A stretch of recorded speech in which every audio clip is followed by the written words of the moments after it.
Welcome back to the Photo Banter podcast. I'm your host, Alex Gagne, and on today's podcast, I welcome back returning guest, photographer and director, Dan Winters. I was excited to get Dan back on the podcast as he just recently finished a new short film titled Tone. It's a sci-fi film he's been working on for years. So in this interview, we kind of talk about his process and how he went about making this film and how he approaches it versus his still photography. So really interesting interview. I've been a big fan of Dan's work for years. Hands down, one of my favorite photographers. Just his approach to lighting and composition is like second to none. So really pumped to have him back on. I think you guys are going to enjoy this one. And thanks so much for listening.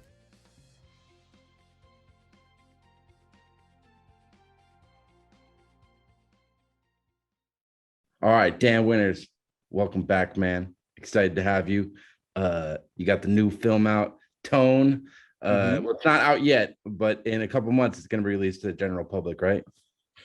Probably a little longer than that. It's gotta have its festival run. So right now we're in the fall festivals, and then there'll be some festivals in the spring, and then next summer, and then after that, hopefully it'll be streaming. Well, I know it'll be streaming somewhere, but you're not allowed to release it in any kind of public forum. I sent you a protected link? Yeah, obviously. Yeah, I watched it a couple of times. It's awesome. So I'm excited to for other people to see it just because it was just interesting to see you kind of in this new kind of lane, like just doing a full it's about 30. I think the whole movie's like 33 minutes or something.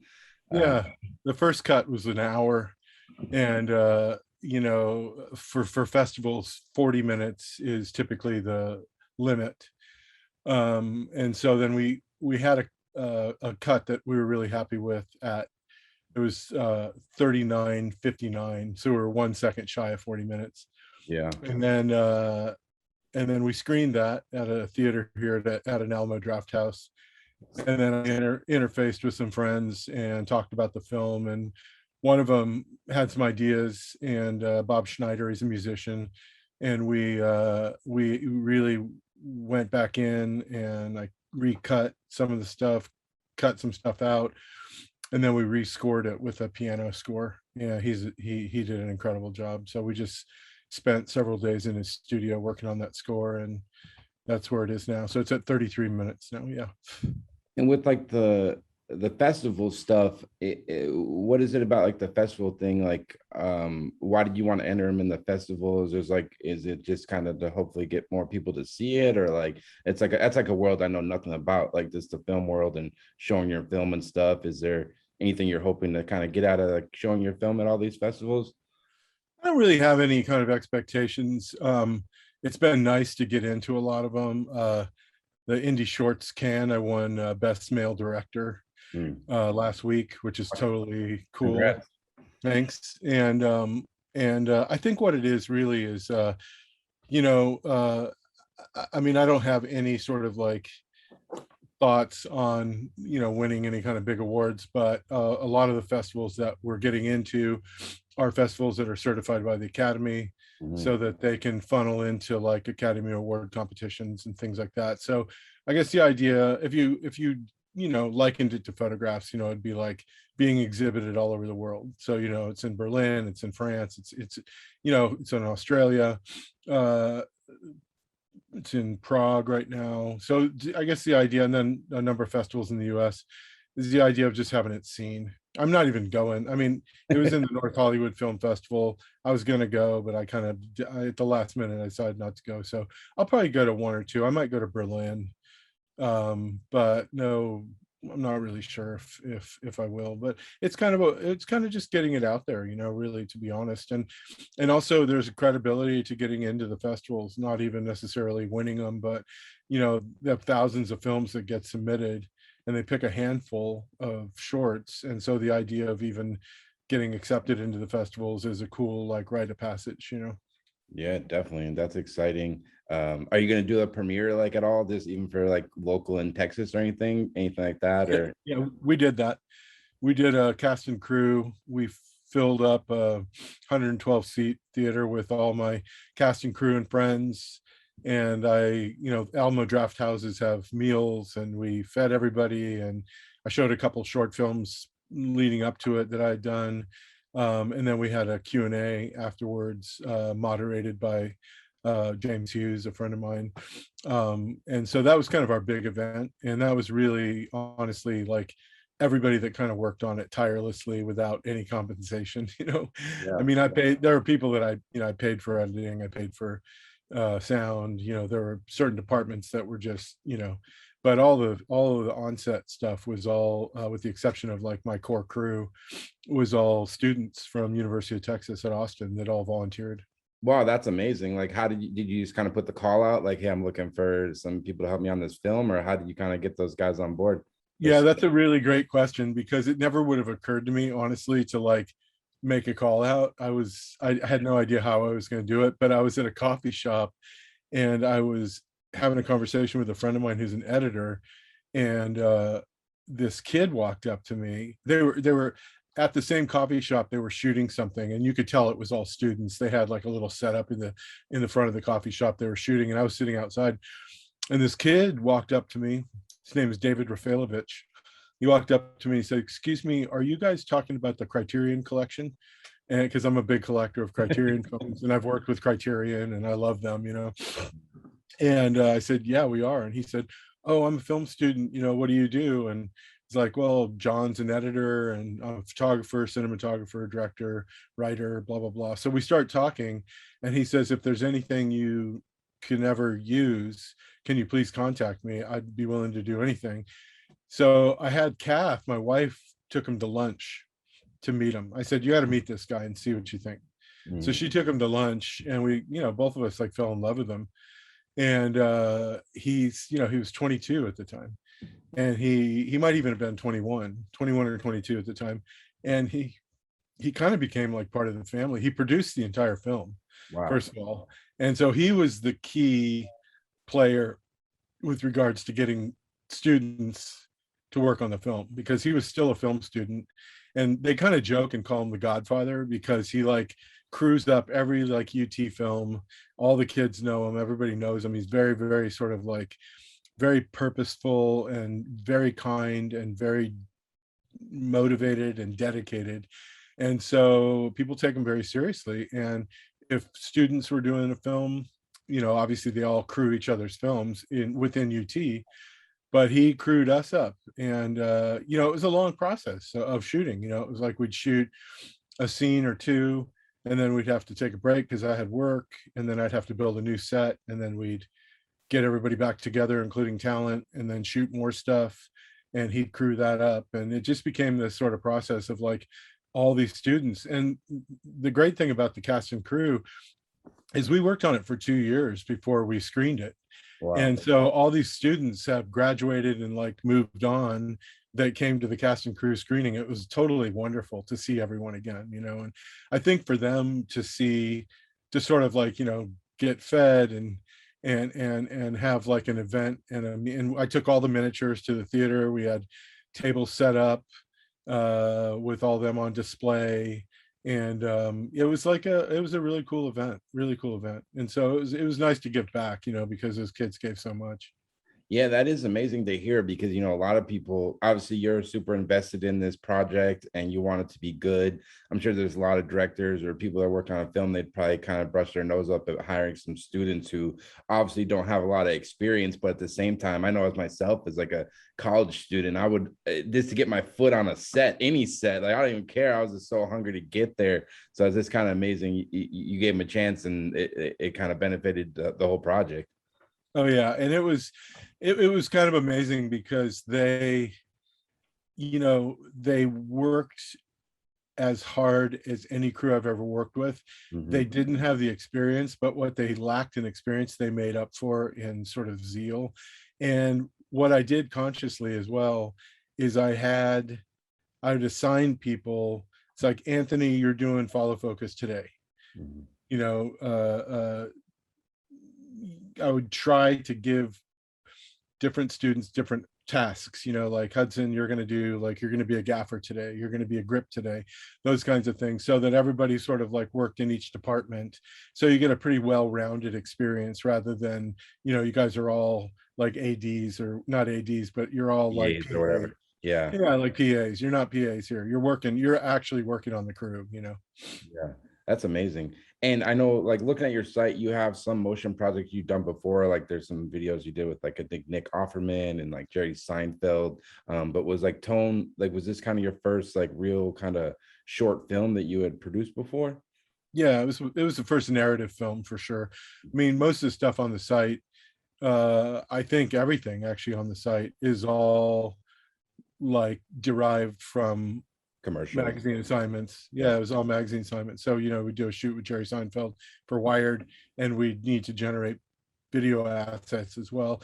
I mean, with the advent of, there have been like web pages and websites for magazines for quite some time, but I feel like when the iPad came out, it sort of like was a game changer. Like, pretty much if you were doing a decent sized assignment, people want to have a video element as well.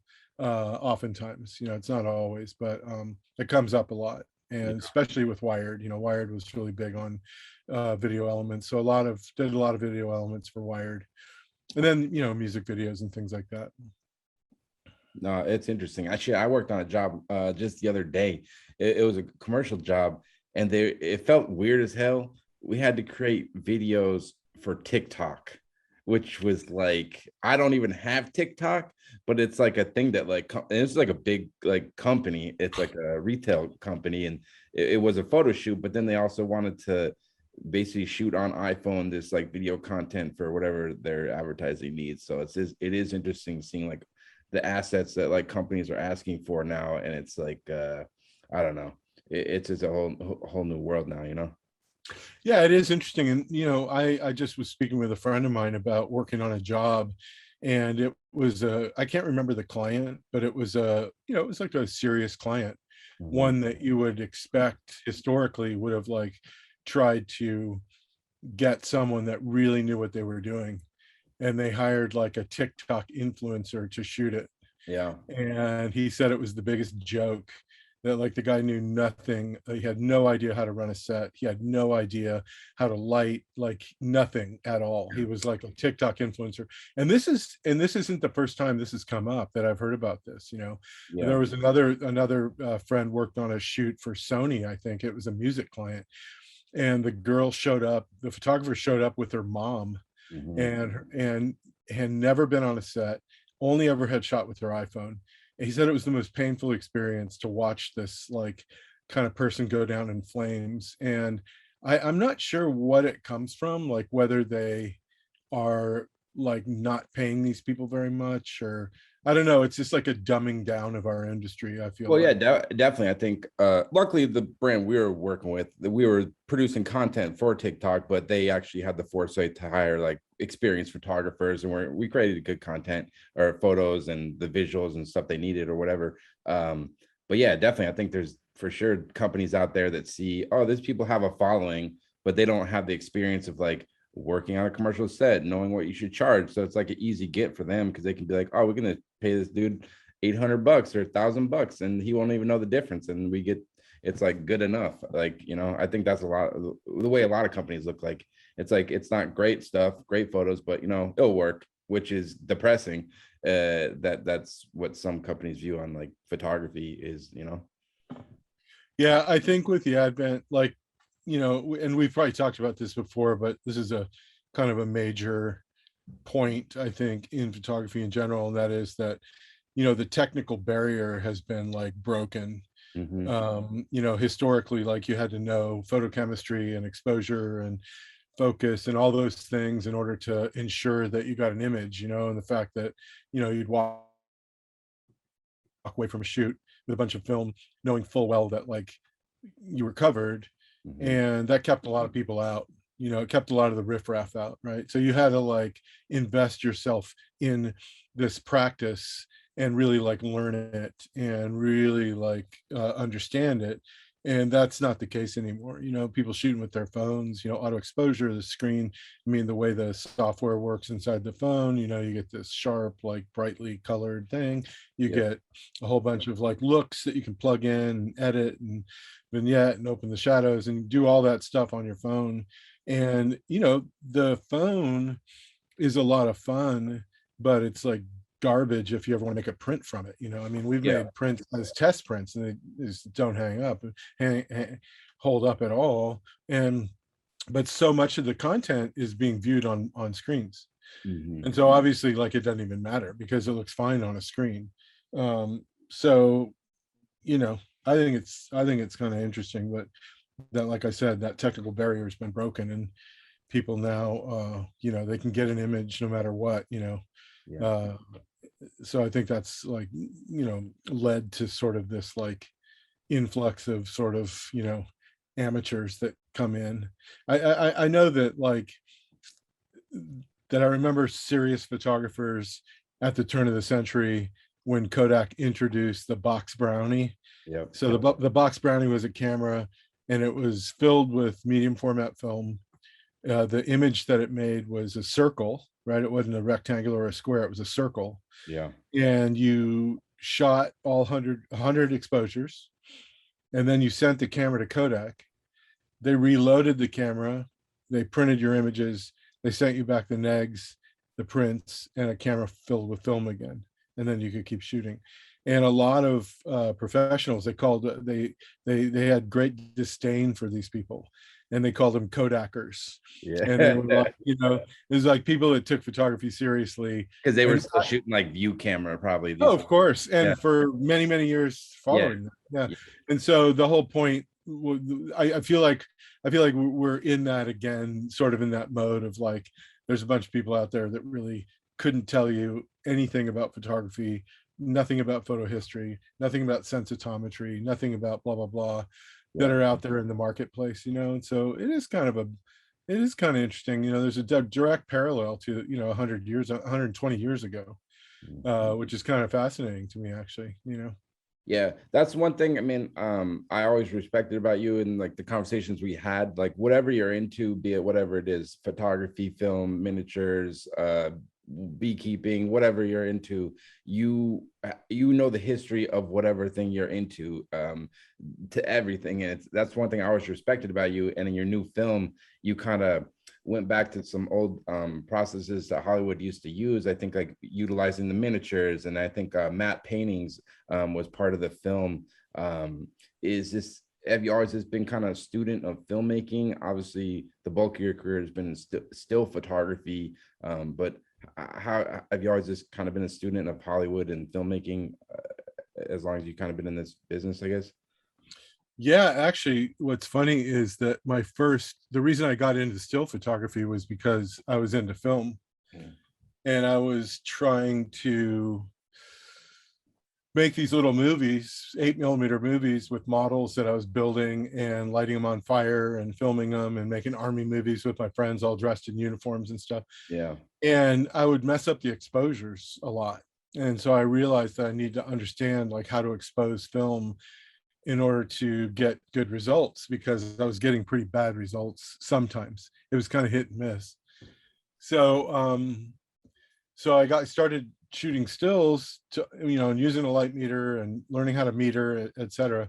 So that was kind of the thing. But I don't know if I ever told you this or if we talked about it, but my first kind of like serious job that I ever had was working in the movie industry on models as a model builder.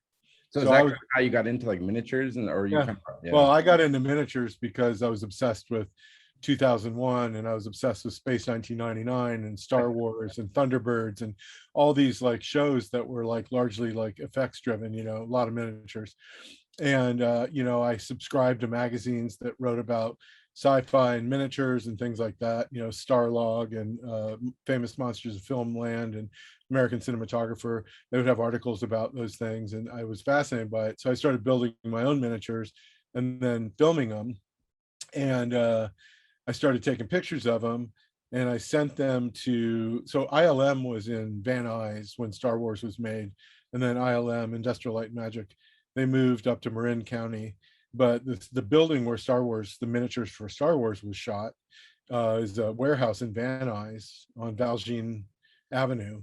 And a large group of people that worked on Star Wars didn't leave and go up north with ILM. They stayed in Van Nuys, and they started a company called Apogee. And John Dykstra was one of them. He was the effects supervisor on Star Wars. And Grant McEwen was the chief model builder on Star Wars. Both of them stayed, and they formed this other company called Apogee. And their first project was Battlestar Galactica. Wow. And I started sending photographs to them, and I was getting responses, like, oh, I showed your photos to Grant, he was impressed with blah blah blah blah blah. So then I arranged with the guy who answers the phone. His name was Steve Sperling. If you're out there, Steve, thank you millionfold. He talking to him on the phone, and I asked him if I could come down there, and visit. And that was like a super secretive industry anyway, with regards to letting out any kind of information. But they let me come down there. My dad drove me down there. It was before I had my license. I was 16 or 15 and a half, 16. I drove down there and with my dad, and went in, and that was it for me. I was like, I'm in. This is what I want to do. So I, through the connections I made, started getting model work. And the way the model world, it's virtually non-existent now. I have good friends that are still model builders that are, very, very at the top of their game. My friend John Goodson just did all the models for the Mandalorian show, and very good friends still from those days. And the way it worked, it was kind of like the circus. You'd get on a job, and you'd work on the job for 6 months or 4 months or 2 months or however long it was, and then you were unemployed. Yeah. And then you hoped another job would come up, right? So I worked on one job, I worked on another one, and it was kind of good. It was they were rolling over into one another. And then there was a dry spell, and I just couldn't do it. I needed money. Mm-hmm. So I started framing. I was a carpenter. I started framing. And through that, went to college, started shooting photojournalism at the newspaper, kind of that thing. So the model building part of me kind of went away, but I always did it for myself. I never did it for a career. So as a hobby, I still did it all the way till I went to Germany, and then started back up, I don't know, 10 or 15 years ago. I used some miniatures for a New York Times job and a Fortune job, and started building models again. Yeah, because in your film, not to cut you off, but people will see it, but some of my favorite kind of scenes in the movie, it's these scenes, I don't even know how you shot them, but it's the miniature train that's kind of this floating through the sky, and there's there's one where it's a spaceship, and there's stars behind it, and it was just amazing to see that. What was kind of process of shooting this film? Obviously you shot real actors out on location, and then there's the miniature stuff, and then there's these scenes where it's I don't know if it's visual effects, but it's volcanoes exploding. But what was kind of the process of shooting tone? Did you shoot the miniatures first? Did you shoot the actors? Or how did it kind of all come together? The miniatures, honestly, with the exception of a couple, there's one shot of the camera kind of pulling through a window on the spaceship. Mm-hmm. With that kind of the spaceship's rotating, so you see the sun kind of looks like it's rotating with the stars.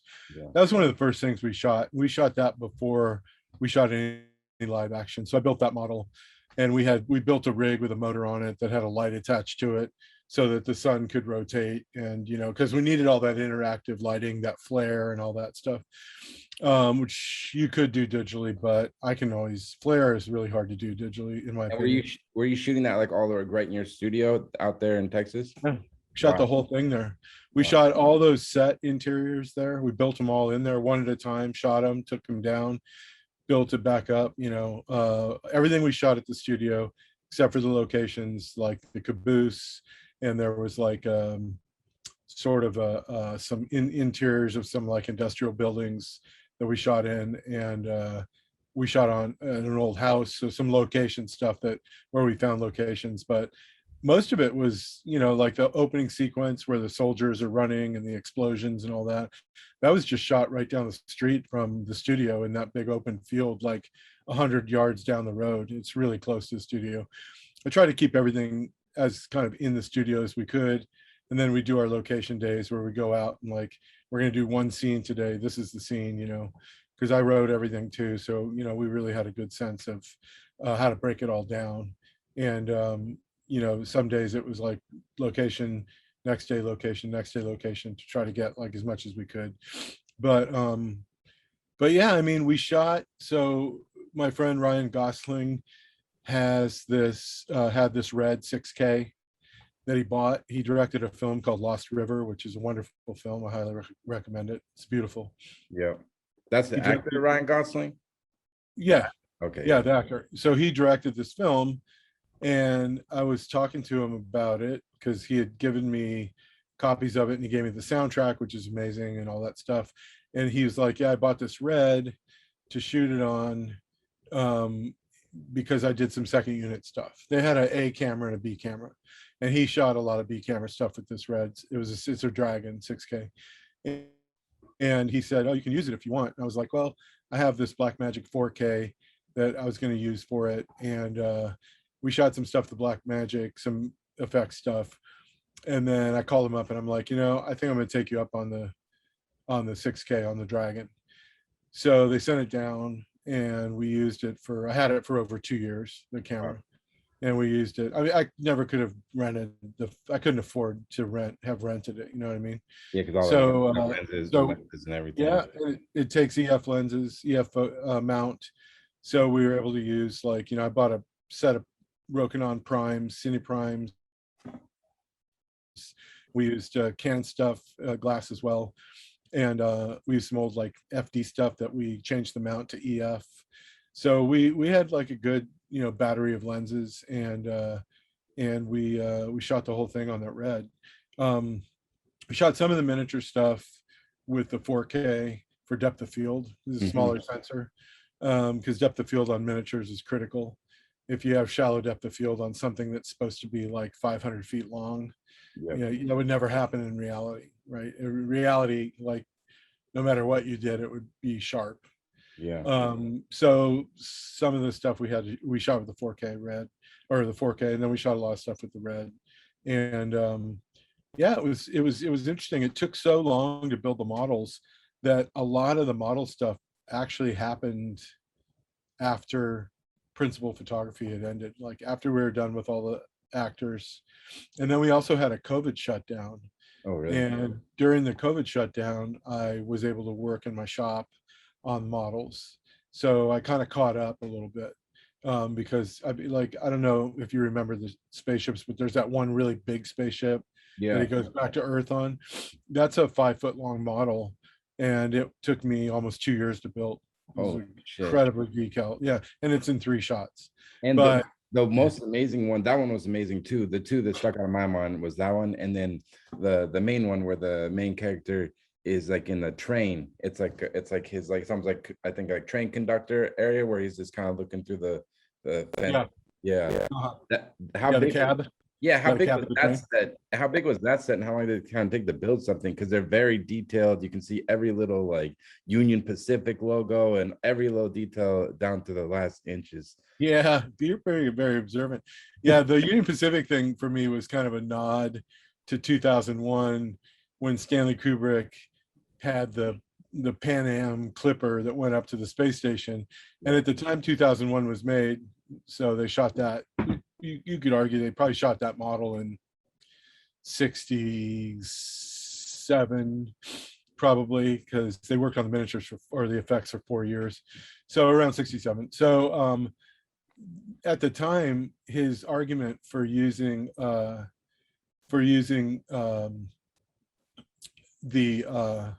Pan Am logo was that he figured Pan Am was the most successful and largest airline in the world. So it would make sense that in 2001 it would still exist. So he used that logo, right? Because he used a lot of different brands, Frigidaire, and there were IBM. There were a lot of different brands that they used, and they consulted a lot of different firms and used their stuff. So I thought, well, the biggest railroad in the world is Union Pacific. And so I'm going to make this Union Pacific. So the idea of it was a little bit of a nod to the idea, like that thought process, like if there's going to be a railroad that exists in whatever time, ours is an unnamed time. Yeah, that's one thing I was going to ask you, because it is like it's sci-fi film, and it's futuristic. It's futuristic, but then it's also like set back in like what, the 30s. Yeah, the 1930s with all like the Union Pacific stuff and the helmets he's wearing. So it was interesting, because it's like I was like, what year is this supposed to be? It was kind of meant to sort of be really mashed up, the idea behind a lot of the wardrobe. It was all very 1930s patterns. The actress Meredith Placco, she made all her own wardrobe. So all the dresses you see her wearing, she made, including the one at the end, the red dress. It's beautiful. And those were all 30s patterns, 20s, 30s, 40s patterns. And then obviously, like, wardrobe for him was very like, I just basically had him wear the clothes I wear normally. That's what I was gonna say. I was like, is this supposed to be like Dan Winters like acting in the movie, but not, because it almost like looks like you in a sense. People have said that, which is hilarious. People have said I felt like I was watching you for a half hour. I did. I thought he was like playing mind games, like this is me, but not me. Yeah, Antonio was such a great. I mean, he did such an amazing job to me. He never acted before, and he was just a good friend. And hanging out with him, it was always one of those things where it was like always super chill. And I thought, man, if I'm going to work on a movie for a year, which I initially thought it would take a year, this guy would be someone I could hang out with for a year. And I knew the requirements of the character, and I knew it wasn't like heavy duty dialogue acting. It was very like nuanced acting. And I felt like he could for sure do it.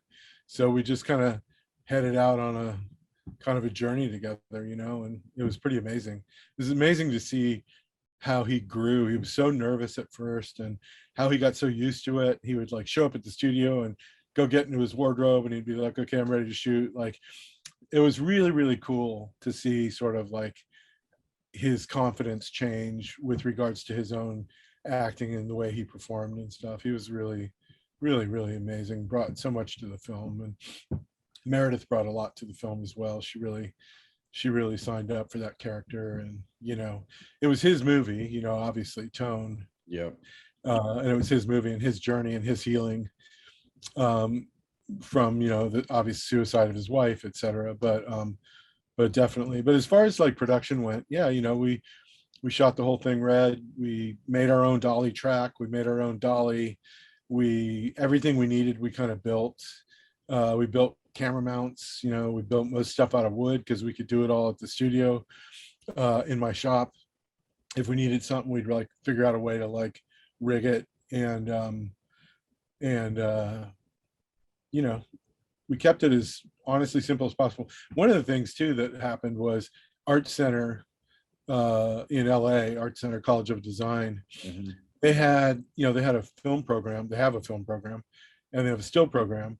And they had like tons of Mole Richardson Fresnels, 1K and 2K Fresnels. Yeah. And they gave them all to me. Wait, seriously? They were just like, what? I just paid shipping for everything. Jesus. So I paid to ship them all. So we have all these like 1 and 2K, beautiful 1 and 2K Fresnels and pars. They gave me par lights. So I have all these lights. And that was another thing, once again, if I had to like rent the amount of lights it took to like light this thing, like that cab of that engine, like we had the smoke going, and we had almost every light we had, basically we had working on that train cab, that engine. But all of the like the arched roof with the ribs, that was all cut CNC. It was all designed and spec'd out and cut, and so it was, there's a level of complexity to that stuff for sure that I feel like really shows in the final product. I took a lot of pride in the sets. My friend Johnny Clark, I think you met Johnny maybe. Oh yeah, Johnny's great. Yeah, he kind of really like drove the bus with the train interior in terms of like, you know, we drew a set of plans and I had him sort of work off the plans and kind of work on that and get it. And I painted it, but he did a lot of the building. We both did the roof and stuff, but It was incredible. I love the one scene where it's like the spotlight on the one woman, and it's like the old kind of like clamshell like lights that are like in the front. It's like yeah. that was an incredible one for me. I really enjoyed that one. So, you know, that's funny you brought that up because those clamshell lights, I looked into those, or footlights they're called, and I looked into trying to find some, and they're a fortune. They're literally like a fortune to find them. And I was like, well, I can't use footlights because there's no way I can afford those. And I started thinking like, what looks like that actually? And I realized that they make Jello molds that look like that. And so I went online and I'm like, you know, there are these copper Jello molds. And I said, scallop is what they are. It's a scallop shell. I said, you know, typed in scallop shell Jello mold, and they came up and they were like $10 a piece. Wow. So I bought Jello molds and then just sprayed them satin nickel, and we had footlights, you know, and that stage was relatively small. We shot that with a really wide lens so that, you know, and the lenses are corrected so you can't really get a sense of it, but it really made that whole environment like feel a lot bigger than it really was. And it was by design. I mean, we planned on doing it that way.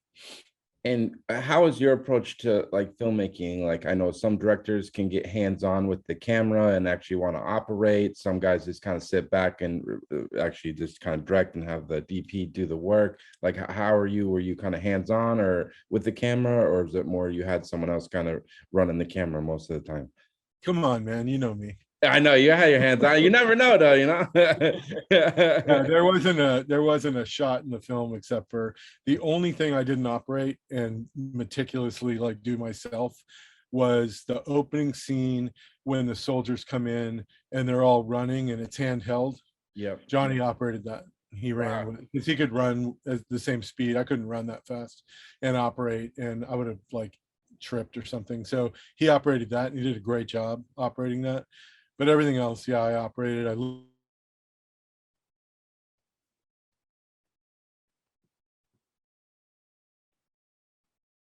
lit everything. I did everything. I mean, the crew, it wasn't like the crews weren't big at all. They were super small crews, you know, and then actors on top of it. So if we had 2 actors on location, it'd be about you know, 5 or 6 people would be crew, you know. Travis pulled focus on everything with a, you know, we have electronic follow focus, and he pulled focus, and Johnny usually AC'd, and or I'd have students AC, you know, and I'd have students. There were some students that showed a lot of promise in the camera department, so I'd have them working follow focus and working like, you know, lens changes and stuff like that, kind of ACing. So yeah, we mixed it up quite a bit, but yeah, no, I operated and shot everything myself. Yeah, I mean, to be honest with you, it's like that's one of the funnest parts of filmmaking is operating the camera. I mean, you are actually filmmaking, you know. So so yeah, I did everything. I did all of it. And Every shot except for that opening scene. I like it. You wrote it, directed, produced it, made the sets. Goddamn, were you out there cooking lunch for everybody on the catering line too? Like, it definitely did not cook lunch, but David, who I mentioned earlier, was so good at lunch. He, you know, he was producing, he was doing craft services. We had this joke about craft services that he was just leaving the craft services stuff in the trunk of his car. Mhm. Nothing was perishable, and it would just be the next day. It would be, you know, craft services out of David's trunk. But no, he was on it, man. At like, you know, 10:45, he was walking through the set with a menu, getting everybody's orders. Hey, so that's, like that's an important aspect to any production. You know this, like there's clients I work for, man, like they'll make you skip lunch. They like have you be eating lunch at like 3:30 in the afternoon when you already been there since like 6:30, like, and people, it really starts to rub off in the crew, and people are like, you know, fuck this, like this client sucks. And it can't do that, man. No, you can't do that. I mean I'm crew, you know, and I've been crew forever, and if we're on a job and the lunch isn't ready when lunch should be ready, man, that's not a cool thing at all. I mean, I'll definitely bring that up right away. But yeah, no, we made sure that lunch was there when it needed to be there and kept everybody happy. Lots of craft services, second meals, like whatever it took to like, that was one thing, I know from experience, like you just said, you never skimp on that. You never skimp. A full crew is a happy crew, and And and that, there's and a that's a lot of big truth to that. and we're seeing that in Hollywood right now. I think they just approved a strike amongst the union, like film industry out there just last week. I don't know if you've been following that at all. Oh yeah, Yeah, yeah, the AOTC strike. yep. Yeah, yeah, I think a lot. Well, and AOTC like encompasses a lot of disciplines within filmmaking, and I just feel like what that represents to me is an overall sort of like disdain for the way these crews have been being treated.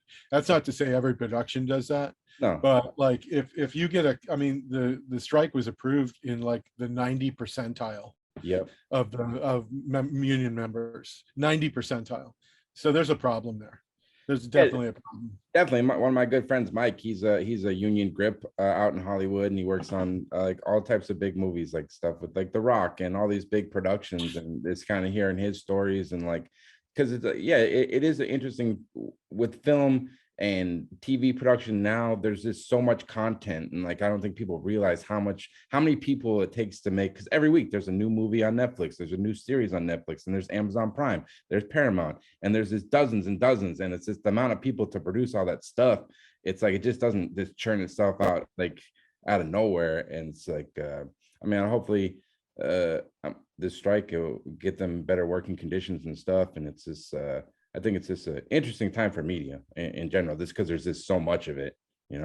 Yeah, and also I feel like as a director, like for me anyway, like I would definitely like to do a feature. I have several things that I'm kind of like thinking about doing that could be really cool. And I feel like it's never been a better time to Yeah. be a director either. Like the idea that there's so much work out there that it's plausible that I could at this late stage in my career like parlay it into that to a degree. I mean, I won't stop doing stills, obviously that's my passion, Yeah. but I enjoy the process of making film so much. I what I love about it is I really love the dynamic of a set, and I've always loved that when we're doing bigger productions, bigger still productions, where we got larger crews, things are more complex. I love the problem solving aspect of it. And I really honestly love like the camaraderie of it. I love being with smart people that know how to do their job and, discussing things and kind of best idea wins sort of thing. So, I'm interested in like moving into film as well as stills doing another project.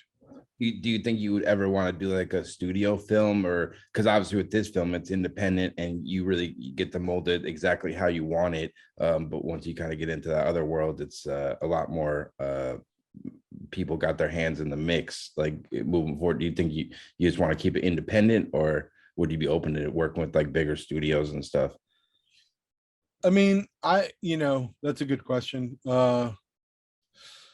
I'm not like Christopher Nolan, right? So I can't say like, I mean, Christopher Nolan, the way he works is he makes a film and he delivers the film. That's how Kubrick worked. He makes the film and delivers the film, and that's what you get. He's got final cut. It's done. No one sees it. No one from the studio sees it. No one from the studio is on set. It's very like a very closed kind of process, and Nolan can pull that off, although I think maybe Tenet, he could have used a little help on that one. You didn't like we're a Tenet fan? Dude, I saw Tenet at the theater 3 times. Okay. I went and saw it and I left and I'm like, I feel like I missed something. So I went back the next night by myself and I saw it again.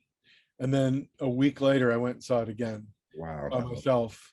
And I don't think I missed anything. I think it was missing stuff. And I'm a huge Nolan fan. Yeah. So I don't know, man. That one didn't work for me.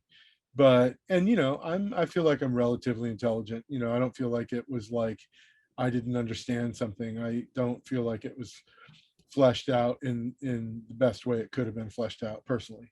But everything else I love of his. And I love that. Look, I love that someone's out there making a film like Tenet, to be honest with you.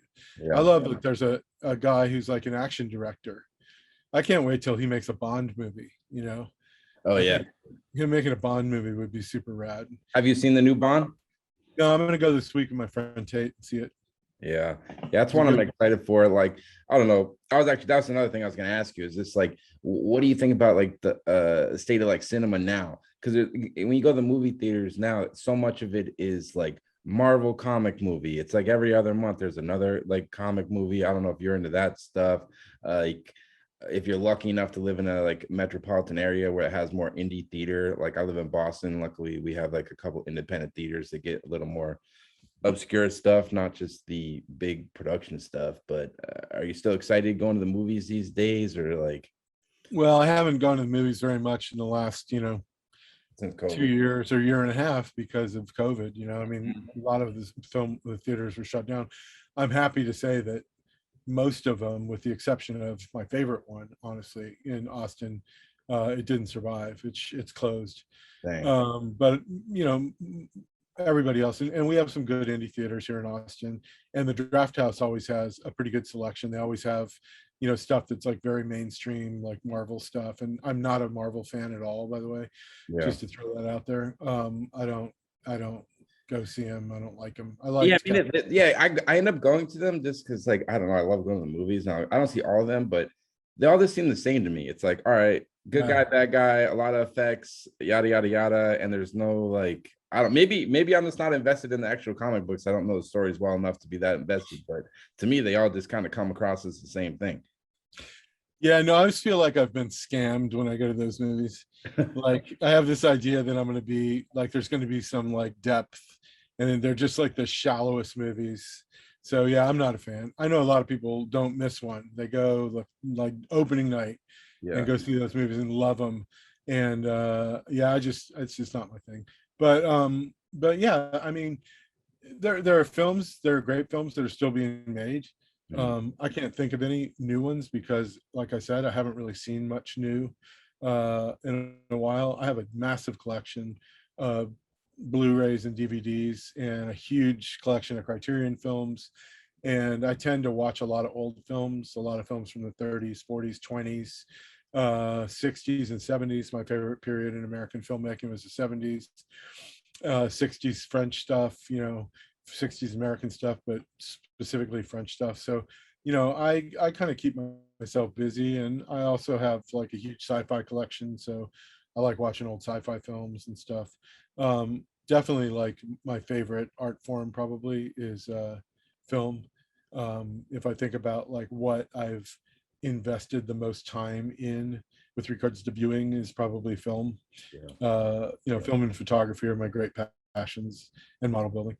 But yeah, I think what's happening is the Marvel movies and the DC movies are the cash cows for these studios, and they're what really like floats the studio.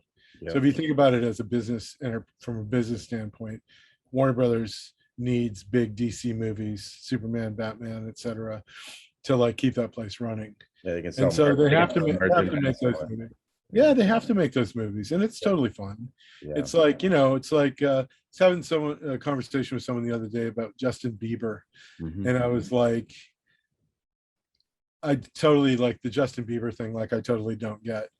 I hear it, and it's like weird pop. Like, I don't get it. Right? It's no big. Dan, you're not a believer, man. No, I'm not a believer. You know what? I'm not even I'm just so indifferent to it. Like, Yeah, to me, it's not like I'll listen to Tom Waits and I'll be like moved to tears.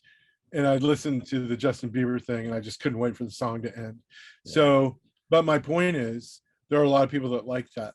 Mhm. And there are a lot of people that like Marvel movies. There's a lot of people that like pop music. Yeah. So, I am definitely by no means sort of like any kind of like in any position to like make a judgment on any of that stuff. We all like respond to those issues in a way that, whatever works for you as an individual, Yeah. but I do feel like, yeah, there's it's a good time to be a director. There's plenty of stuff out there. I feel like there are really interesting projects that would never exist when it was solely studio times that people are able to be making. So that's kind of a cool thing. So yes, anyway, Yeah. to answer your question, No, I it's have cool. hope. I have Speaking of hope for the future of cinema. yeah, you mentioned Tom Waits. I just random. I'm excited for the movie he's got coming out with Paul Thomas Anderson. So excited. See, that's the stuff I'm hungry for. Is this like original stories? It's like not like So excited for PTA's new movie, Licorice Pizza, yeah, which Licorice Pizza was, you know, I grew up in Southern California. yeah. Licorice Pizza was a chain of record stores, Oh, really? and it was called Licorice Pizza. And they got the name from these two guys that were musicians that were bantering about their album sales were so bad that basically all they produced is a licorice pizza, which is a record. It looks like a licorice pizza, right? It's a pizza made out of licorice. Yeah, yeah. So then Licorice Pizza kind of ran with that, and that Licorice Pizza, that chain, I bought music from when I was growing up. As the chain I went to, Music Plus and Licorice Pizza were the two places. And then I was so stoked to see PTA's movie being called Licorice Pizza. But yeah, I can't wait. I'm so stoked, dude. Yeah. So stoked. Yeah. Yeah. It's also like the genre that was my kind of coming of age time is exactly when that movie set, 78. Yeah. It's like I was a sophomore in high school. There's even a scene where Bradley Cooper's like breaking out the windows of cars. In the background, there's a giant billboard for KMET, which was a radio station that everybody in Southern California, it was the rock station, like we all listened to. This is such a cool detail, I thought, you know. That's awesome. Yeah, definitely. Yeah, it's pretty cool. I'm super stoked about that. Yeah, I love his films. There's not a film he's made that I haven't really liked. Yeah, definitely. Yeah, I mean, you've gotten to photograph like a lot of the fucking big time directors, everyone from Tarantino, Spielberg, Ron Howard, Ridley Scott, Werner Herzog. Are there any of those shoots that you kind of were your favorites, you think? Obviously they're all amazing, but like, is there one of those shoots that kind of sticks out for you, getting to like photograph one of these awesome directors? Yeah, Herzog, Tim Burton, probably. I've photographed Tim Burton several times, but photographing Herzog was awesome because you just listening to him talk, like I feel like I didn't even talk. I just would ask him questions and then let him answer, and like really allow for him to give long answers because his voice is so amazing. But he was incredible, totally incredible, you know. And I mean, it gave me a chance to speak German to him because I speak German, and I was like, all right, I'm going to speak German to him. And I photographed Michael Haneke, who's Austrian German. He was born in Munich, but Austrian director. And he's his, you know, he had this reputation. I did it for the New Yorker, and he had a reputation potentially of like not being into being photographed or whatever. You know, I get that a lot, actually. I tend to get those assignments, I think. Yeah. Because I feel like my clients know that I'm going to like get the picture, you know. Everybody gets along with Dan. You can do it. Yeah. Why not? So he shows up and I start speaking German to him, and he was so impressed that an American could speak German, and he thought it was super cool, and it was a great shoot. So it couldn't have been better.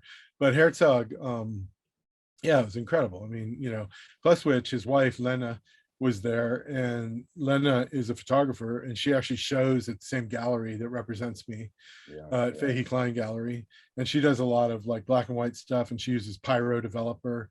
Wow. So I'd used Pyro for years and years and years, and so she and I are having this whole conversation about like the merits of Pyro, and Werner was so excited that like he said something like, she uses a very special developer. And I'm like, yeah, she uses Pyro. And the reason I knew it is because when I was at Fahey Klein, I was looking at some of her prints. David was showing me, he had some out, and he's like, oh, this is Lena Herzog's, you know. And I was looking at him, I'm like, oh, she uses Pyro, because you can tell from the neg, like from the print, you know, like especially in the shadows, like the characteristics of Pyro. And so I right away was like, yeah, she uses Pyro, I use that too. And he was so like, oh my God, like no one uses that, you know. And so I think that, you know, he doesn't suffer fools lightly. And I think that, you know, the greatest advice I ever got as a photographer was Jay Maisel saying, like, you know, if you want to be a better photographer, become a more interesting person. Because if you're interacting with people, if you're shooting like macro photographs of like, you know, amoebas and stuff, it's not as, I mean, it could serve anyone well, but if you're shooting people, man, you got to be able to like connect. Yeah. And myriad subjects, regardless. I mean, obviously we're all human, so the human condition is like the first commonality. But it's awesome to be able to like have a fleshed out conversation. Do you think like your approach to portraiture has changed a lot over the years, and not in terms of stylistically, but just in terms of like how you approach people, or like how you kind of manage the set? Like, do you think the way you kind of manage that over the course of your career has changed much? That's a good question. I don't think my interaction has changed significantly, although I would say that there's a level of comfort I've achieved at this age, at this time of my career, with regards to, not being intimidated by any subject that I shoot. It's always just another person to me, which I think is great.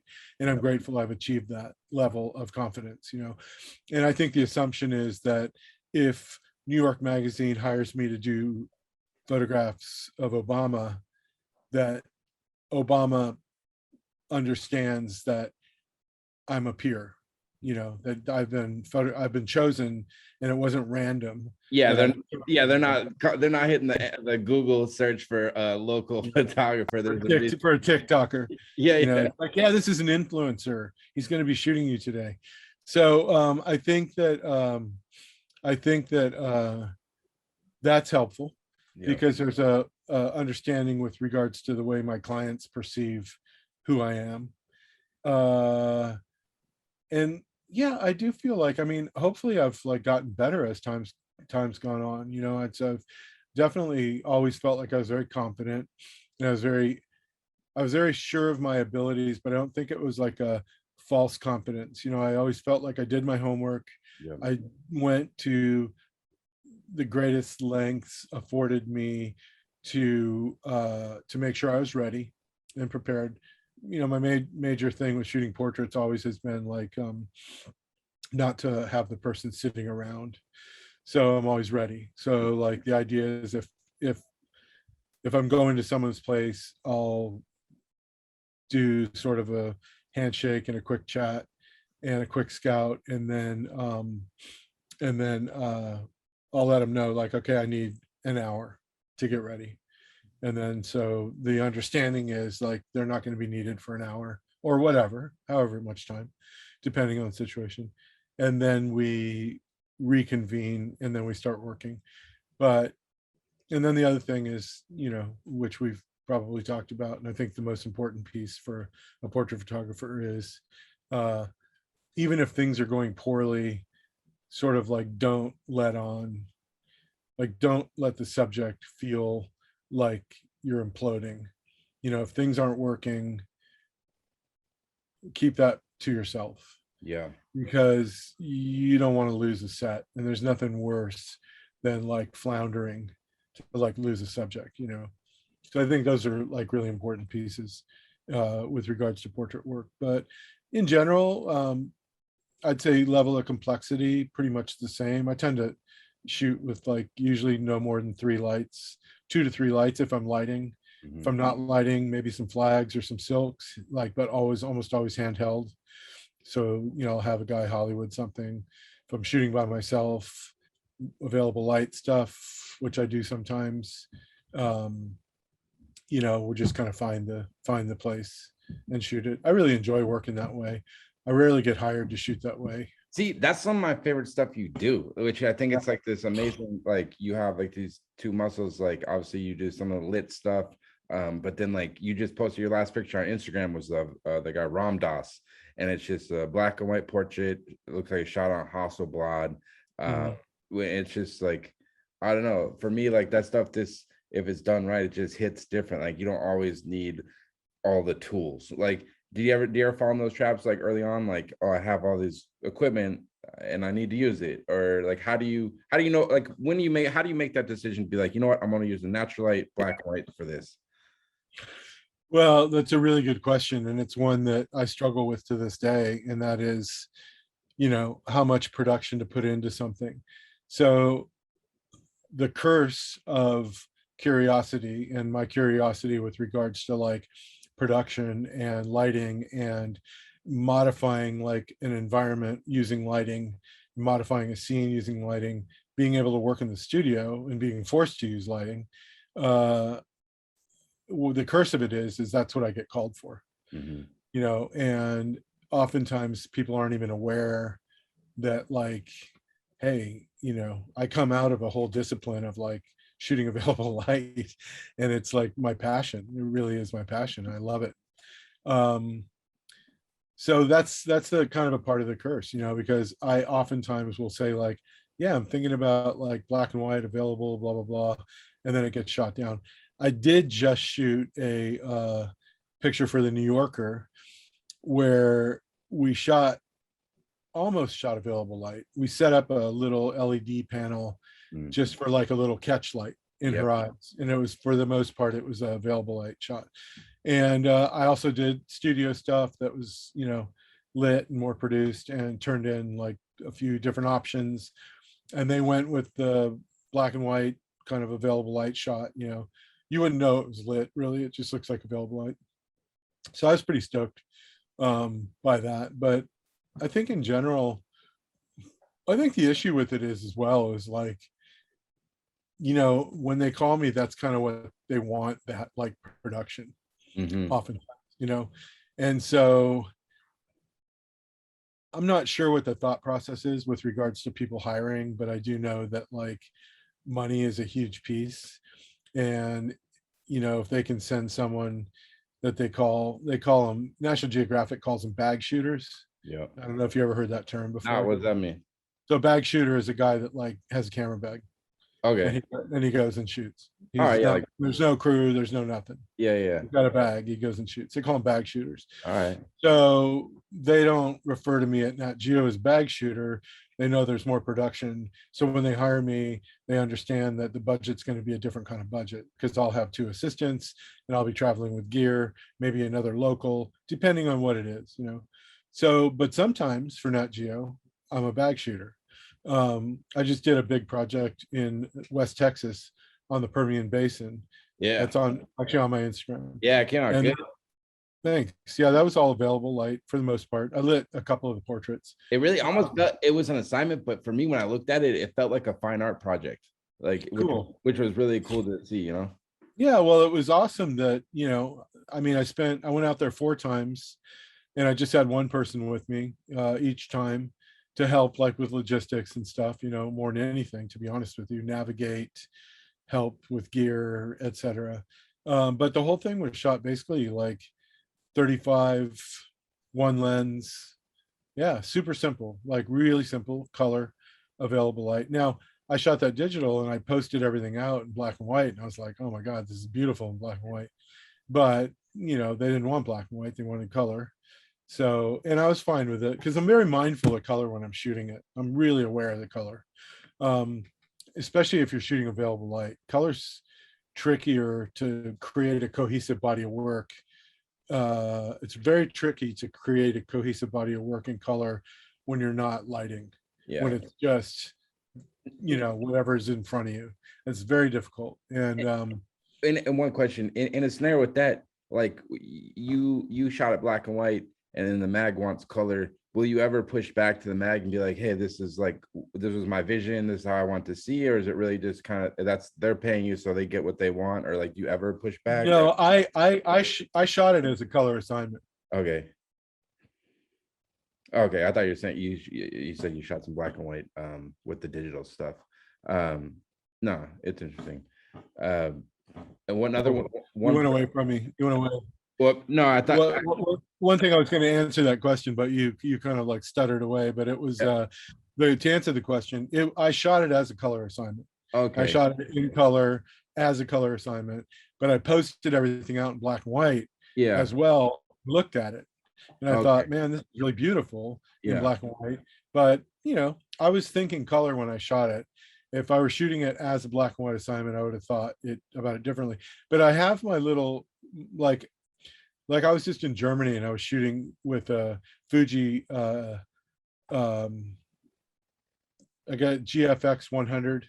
Yep. With a 100 megapixel Fuji camera, little mirrorless camera, which is like unbelievable. That You camera. like the EVF? That's one thing I haven't made the switch to mirrorless yet, just because I can't wrap my head around the electric viewfinder thing. Oh, dude, I got over that a long time ago. I have that my X100.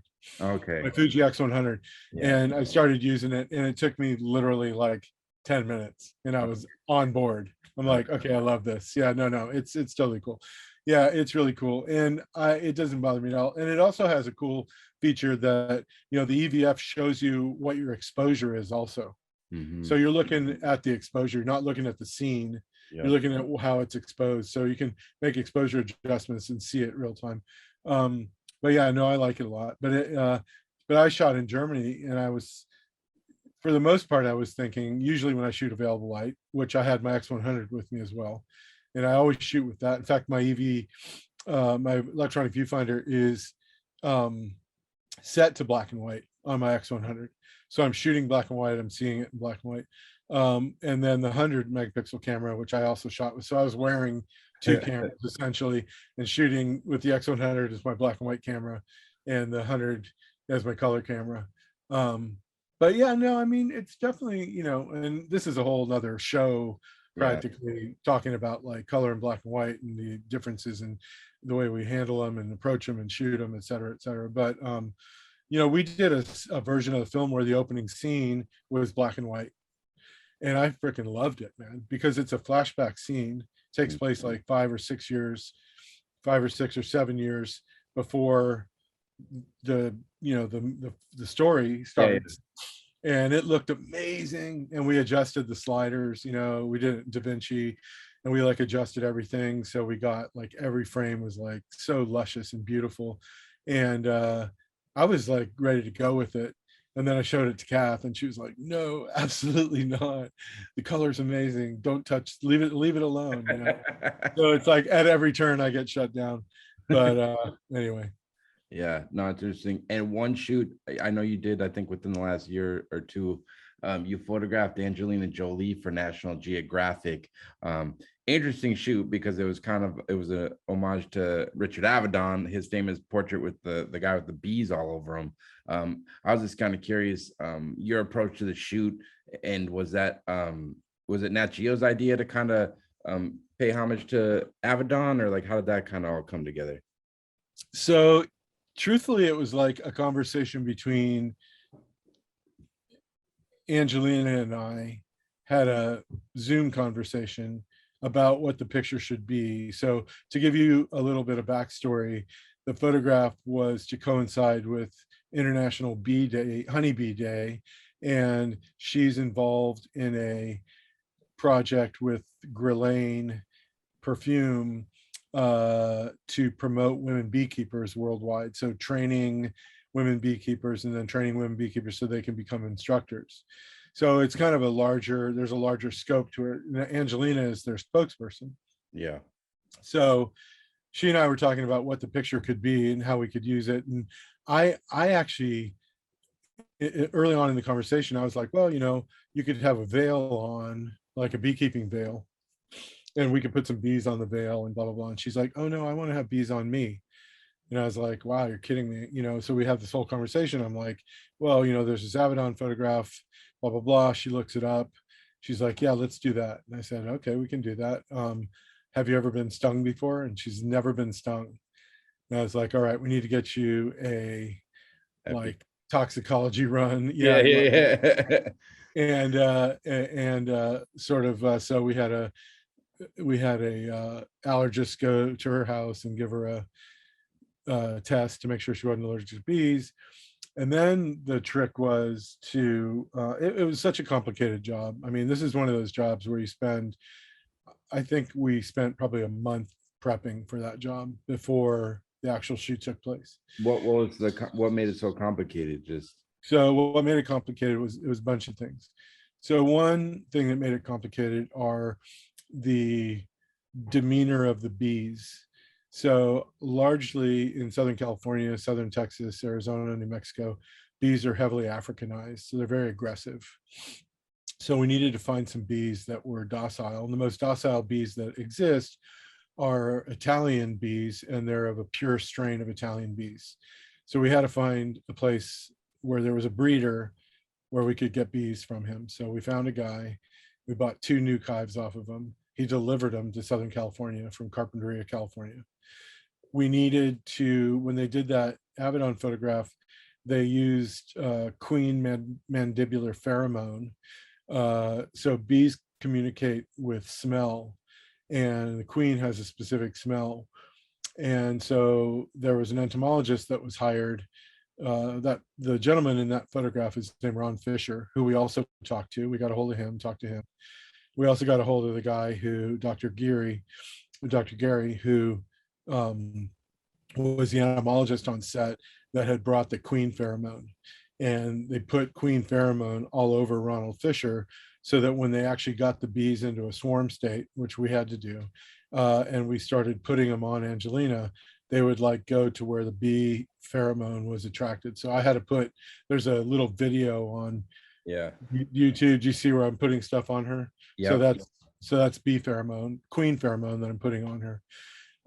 What's really kind of cool is we actually got a hold of the 2 guys that worked on the Avedon shoot. And the one guy, Dr. Gary, still had the queen pheromone that he used on the Avedon shoot. So there's a direct connection to the Avedon shoot. We used the exact same pheromone. It was a little jar of liquid. It smelled like a little bit kind of like musky. And that's what I was putting on Angelina. And then what we did was we got her in position, checked the lighting, got everything to where we liked it. And then we brought in this ball of bees that we had gotten into a swarm state using that pheromone. And we had like a big bounce card just out of frame, 4x4 foam core bounce card. And we, 1/2-inch foam core. And we put the ball of bees right at the base of it. And they just started crawling up her body. Wow. And we shot for 17.5 minutes. I checked the time signature from frame 1 till we finished. Obviously, you know a lot about bees, but how nervous were you that she was going to get stung? Because here's like this big Hollywood actress and she gets stung by like whatever, 1, 5, 10 bees and she got marks all over her face. Like how confident were you going in that these bees were, you guys had it down? Well, I'll tell you what, I didn't wear any. So the whole crew wore bee suits. Mm-hmm. Everybody had bee suits on set, and I didn't wear anything. Mm-hmm. I wore my normal clothes, t-shirt, whatever. And I had been outside with the bees, interacting with them. I moved them twice. I got stung a couple times. They were super, super mellow. And so I was kind of doing that because I wanted to feel out like where they were in terms of like how they're behaving. And I felt really confident that we were going to be okay. We had paramedic on set. And I felt like we had an exit strategy. We had a fucking leaf blower to blow bees off of her. We'd pull her out of set and blow them off of her. Yeah. Like we had it worked out to where like, okay, here's our exit strategy if there's a problem. Your safety word is kind of thing. And we just went really slow, no sudden movements. I briefed the crew, like, this is the way we need to act, no sudden movements, blah, blah, blah. We had 2 backgrounds. We shot her against black and we shot her against green. We were able to like move the background. We timed it before going into it. We had the black background in front of the green background. We timed it even, they could move the black background in 4 seconds. So it just moved straight out, took 4 seconds. So I could just continue shooting. I didn't have to stop. Yeah. We had it really, really dialed in. And that's where like the whole preparation thing goes in, is like, how ready am I to do this picture? And this was an important picture for me. I mean, Angelina doesn't get photographed a whole lot. It's a unique photograph. It was a collaboration between she and I. She was fully signed up for it. She was very, very calm and confident that, I explained to her all we did to ensure that this would be absolutely as safe as humanly possible. Yeah. And she felt that going into it. She got stung once. Okay. And what was there like any reservation? Like obviously it's not a replica of Avedon's. Your picture is completely different, but there is like the homage. Oh yeah, for sure. Yeah, because like obviously you're a super well-known photographer. Avedon's a legend. You're kind of trying to like not recreate, but was there any reservation, like kind of worrying like how it would come out and how it would be kind of perceived by people, I guess? No, I didn't care. I mean, I love Avedon. and of course it's an homage, and I have no problem with that. Yeah, no, I thought it was awesome. It was really cool. Anybody definitely go to Dan's Instagram. You can see like the behind the scenes video and stuff they posted. It was really interesting. And a couple Yeah, I mean, doing an homage to Avedon is like, in my opinion, just like an incredible sort of like selfless act yeah, of acknowledging a master. Yeah, Yeah. I don't have any problem with it at all. I mean, you'd have to really not know much about photography if you didn't get that right off the bat.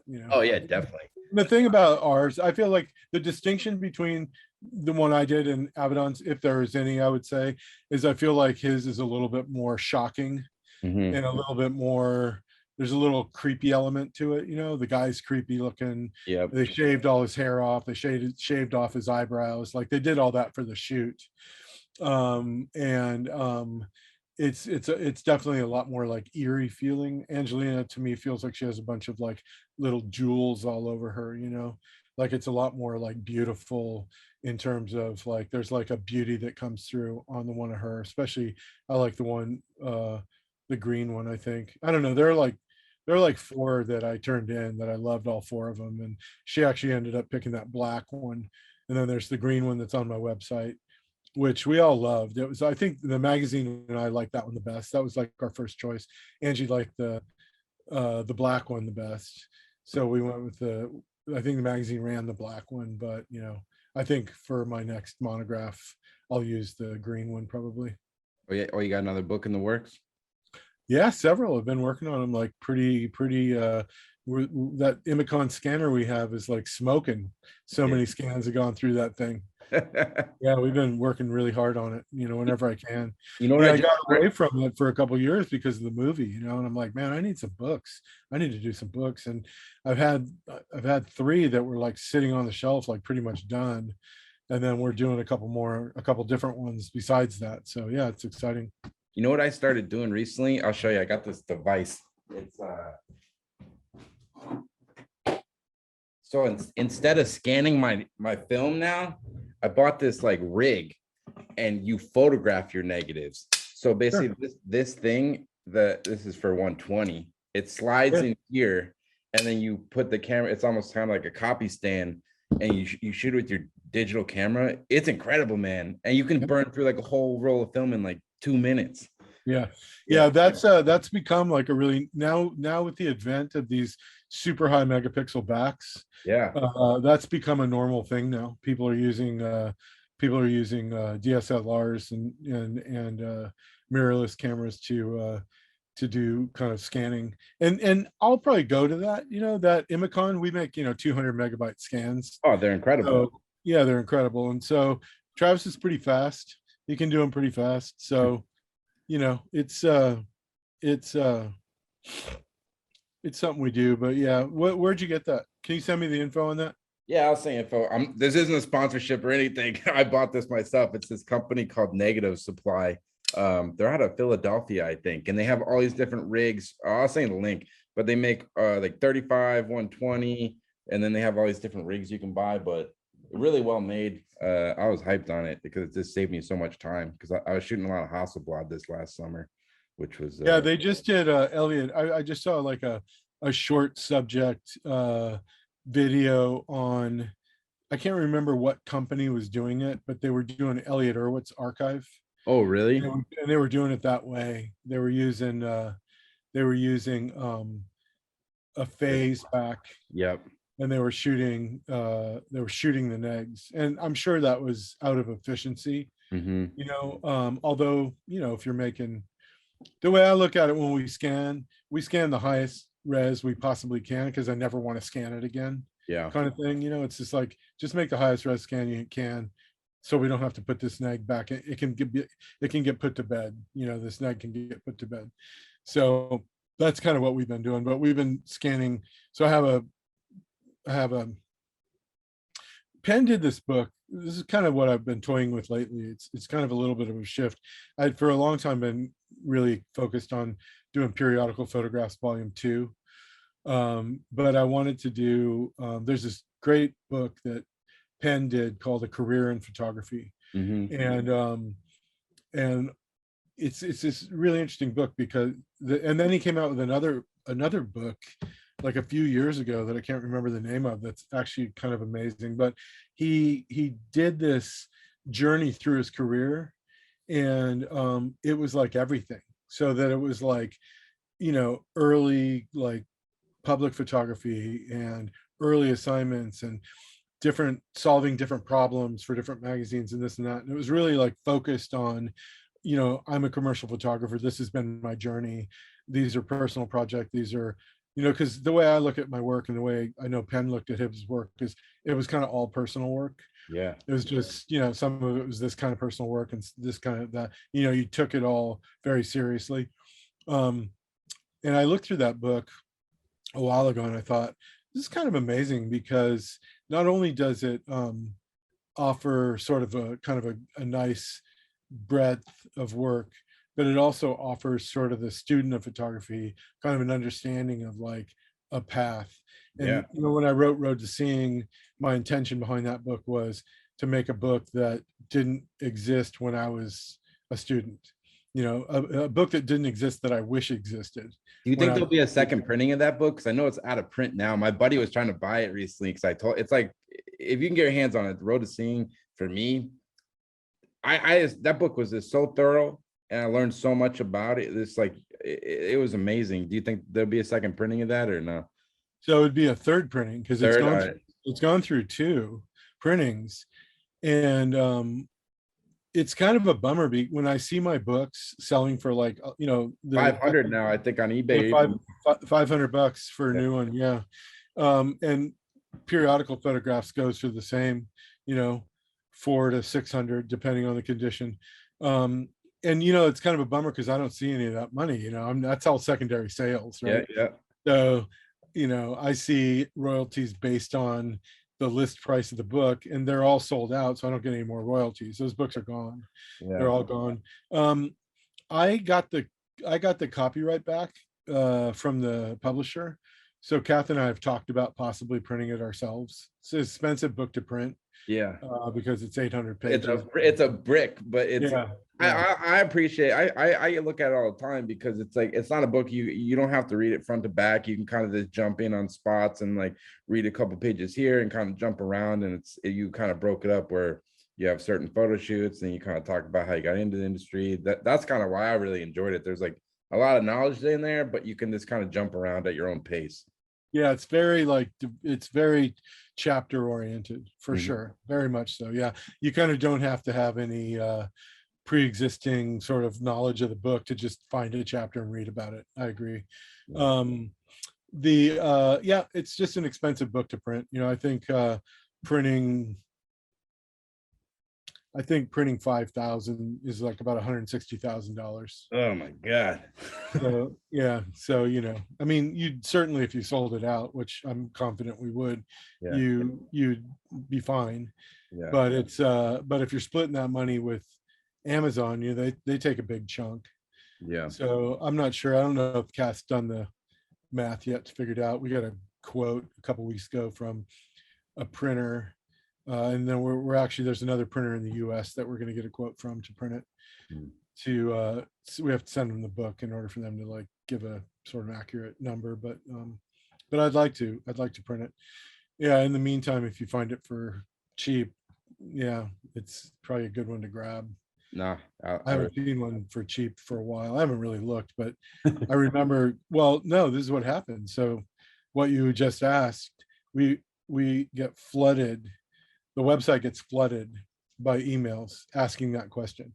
Will you print it again? Can you print it again? I can't afford $500 for a book, blah, blah, blah, blah, blah. And that's when Kath started thinking like, maybe I should try to get the copyright back so that we can publish it ourselves. So it's kind of a project she's working on. So I kind of have not really been involved in it, but that's kind of where we're at with that. No, that's cool. And I a couple more questions, I'll let you go. I saw you went to Switzerland recently. I saw on your Instagram, there's awesome black and white like landscapes, and then you also posted you got a chance to hang out with a real legend, Anton Corbijn. How's your kind of experience going out into Switzerland and getting to kind of talk with a guy like that? So the reason we went to Switzerland, there's the International Photo Festival at Olten, which is amazing. And we've gone, it's happened 3 times. This is its 3rd time. It happens every other year. And it was a great experience. Kath and I go, and I spoke twice the first year. And after that, I just help and do workshops and do whatever I can do to be a part of that family, the workshop family. And this year we had Anton as one of the speakers, which was amazing. He was very high up on my list of people to try to get to come down there, and gave a great presentation. He and I hit it off very, very well. I had met him about 30 years ago at the lab at Narduli, and he said, "Oh, are you Dan Winters?" And I said, "Yeah." And he said, "You photographed Don Van Vliet." And I said, "Yeah, I photographed Don Van Vliet." And he's like, "You're the only other person I know that photographed Don Van Vliet," which is Captain Beefheart, who's a musician.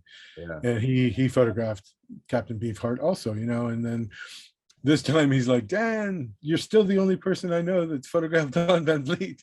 So we kind of hit it off with the Captain Beefheart thing, because we both had a great experience with him. Yeah. But yeah, it was great. And we talked about a lot of stuff about relevance, and like how like he never intended to do fashion work, but because his style was kind of like, it could easily be, I mean, anybody could easily shoot fashion work, it's just like put the stuff in front of the camera kind of thing. But we talked about that. We talked about fashion work. We talked about what he was up to and things like that. And then on the last day, we had a lot of great conversations, but on the last day I had asked him the day before. I said, "Hey, I want to do a portrait of you tomorrow before you split." And he's like, yeah, no problem. And so I went for a walk that morning before breakfast. We were staying at the same hotel, and I went for a walk around the block and found that spot. And so I was like, "I'm going to shoot it here." So then I said, "Okay, I got a spot picked out already." So we went over there and I shot like 14 frames or something, like nothing, shot it with my X100.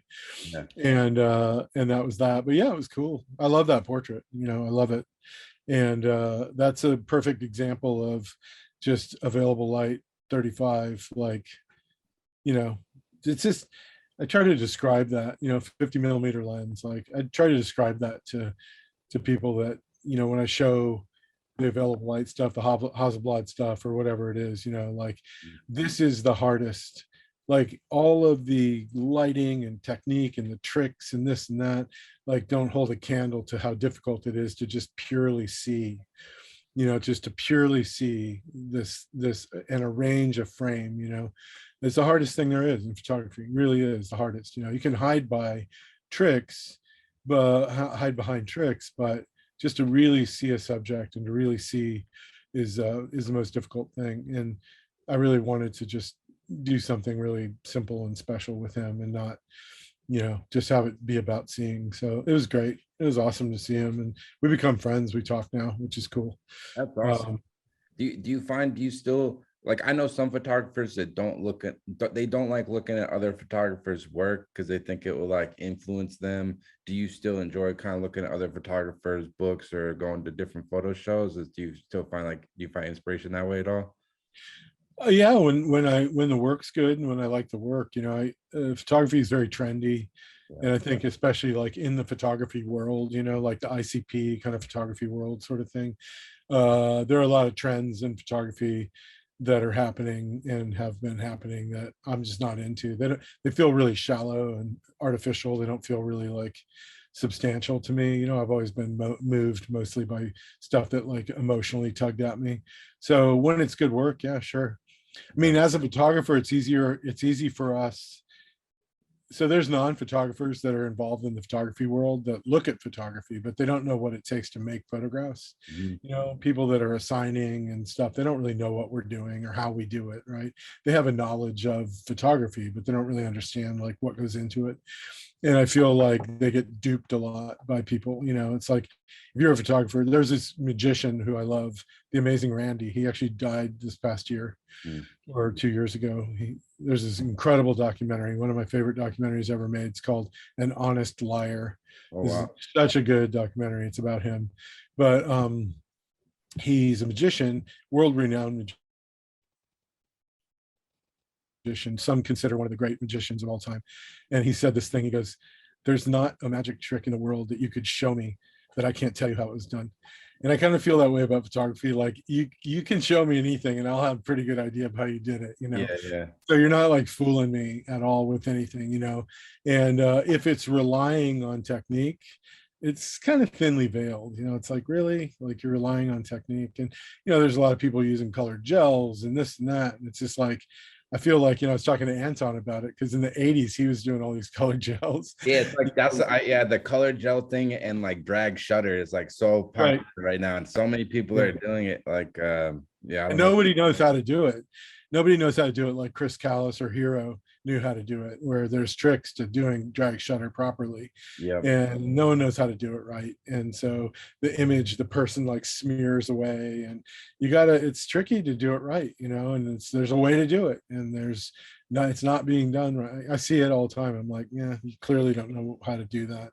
yeah. To me, it's all about story. Like when someone has a cool story to tell or like an interesting perspective, it's like, yeah, the technique. It's easy to. The technique is flashy, and I think a lot of people can be like, wow, like it's really cool looking. But then after a couple times looking at it, I'm like, it's just, it doesn't hold the weight like as someone who has like an interesting story to tell in my mind. Yeah, you're right. And I do feel like a lot of photography nowadays is like it's more about the story than it is about photography. Mhm. So it's more about like, like a socially aware kind of conscious story, because we're like in a society now that, like, especially our society, that really like puts a lot of weight on inclusivity and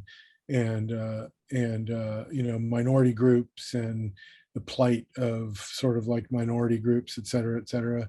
And so a lot of that work, to me, a lot of times is like, it's more about the story than it is about like, am I looking at some photography, or am I looking at like someone telling a story? Yeah. And that's cool. And when it's a great mix of both things, that's when it's at its best, because that's photojournalism, obviously. um but it's all good. I mean, I see work that I like and I see work that I don't respond to, but it's like the Justin Bieber thing, right? It's like, who cares if I like it or not, right? It's like, there are other people that like it, it's totally fine. um I do think it's funny when I see work like in magazines and stuff, and I go like, oh my God, like if I turned that in, I would like never work again. Yeah, Those yeah, are the funny ones where you're just like, whoa, yeah. no way did you guys publish that. I Mhm. see a lot more of that now, a lot more of that. That might be our TikToker guys shooting, and our iPhone people shooting, and our influencers or whatever. I know that's a Yeah, big thing, and people are hiring people off their Instagram accounts and stuff like that. yeah, who knows? But I guess to wrap up, what's next, man? Dan, I know you got the movies still going through the festival circuit and whatnot, but I guess what's kind of got you excited right now? Anything on you're working on? Yeah, I mean, I shot another film that we finished shooting, that I think's done. It's a documentary, so I can always go back and shoot more. Yeah. It's about a 12-year-old World War II reenactor. Wow. So it's pretty cool. So we shot 6 days on that. And I pretty much think I have what I need. Did a bunch of interviews and stuff. So we're cutting that and then working on the books and then just doing assignment work. And then, keeping an eye on the festival, announcements. There's announcements coming out this week for more festivals in terms of like getting accepted or Right. getting any kind of like attention, and kind of watching that. And to a degree, I think the festival thing, to a degree, is like, it operates kind of in a way that like affirmation, like if you get into a group show, for example, like say you submit to the Biennale Hmm. and you get into that group show, right? What do you get from that? People, important